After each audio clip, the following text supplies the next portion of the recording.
Welcome back, travelers. Today we are going into the heart of Copenhagen, but not just any place, but a unique community that stands out even in a city filled with wonder. Copenhagen is known for its canals, colorful buildings, and biking culture.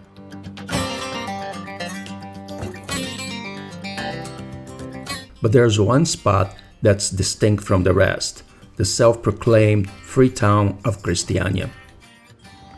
Founded in 1971 on an abandoned military base, a group of squatters and artists proclaimed this area as their own, free of rules and regulations of the Danish government. Just a word of caution here. Filming and photographing is not recommended and can cause trouble. I visited in early October. I got there around 10 or 11 in the morning. I didn't encounter any trouble at all. Maybe I was just lucky. Definitely don't film or take pictures on Pusher Street. More about Pusher Street later.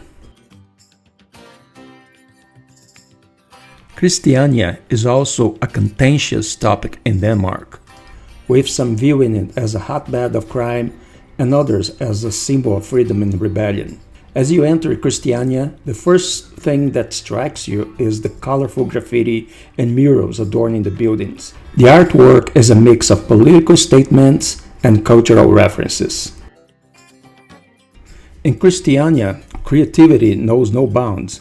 Residents have built their homes by hand, showcasing a range of architectural styles from eco-friendly hobbit houses to multi-storied avant-garde structures. Art is the lifeblood of this community. Every wall, every corner has a story to tell. Murals depict peace, love, resistance, and the deep-rooted spirit of this enclave.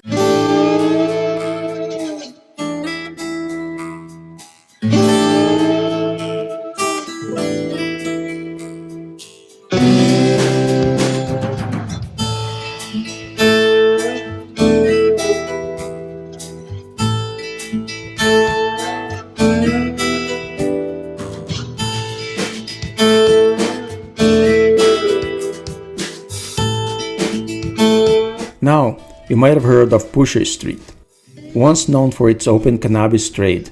While selling cannabis is still illegal in Denmark, the open stalls, once characteristic of this street, showcased Christiania's defiance of Danish law. I had my phone out and I was filming on Pusher Street, and I shouldn't be doing that, and somebody just told me to stop. And that was the end of that. But outside this area was fine. But be very careful. Don't film at Pusher Street. Come on! But there's so much more to Christiania than its rebellious reputation.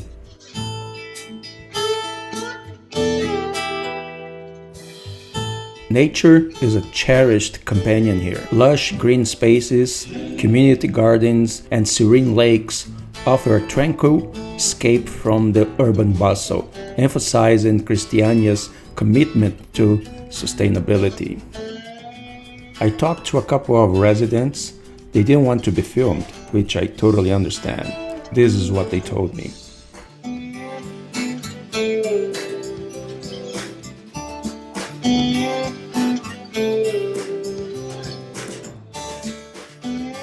I was also told that the local business here operate on trust, from vibrant cafes to artisan workshops.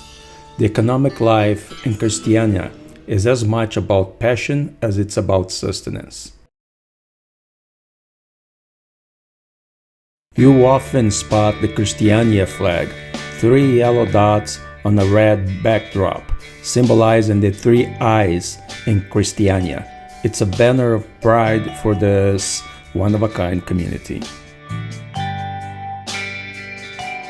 Amidst a modern city, this free town reminds us of alternative ways to live and coexist. The residents believe in self-governance and direct democracy, with decisions made through open meetings and discussion. However, Christiania's autonomous status has also led to conflict with the Danish government. In the past, the Danish government attempted to evict the community, citing concerns over drugs and crime. This led to protests and clashes with the police, but ultimately the community was allowed to remain. Whether you agree with its ethos or simply admire its resilience, Christiania is a must-visit for everyone seeking the soul of Copenhagen. It's a living example of what happens when people come together to build a world on their own terms.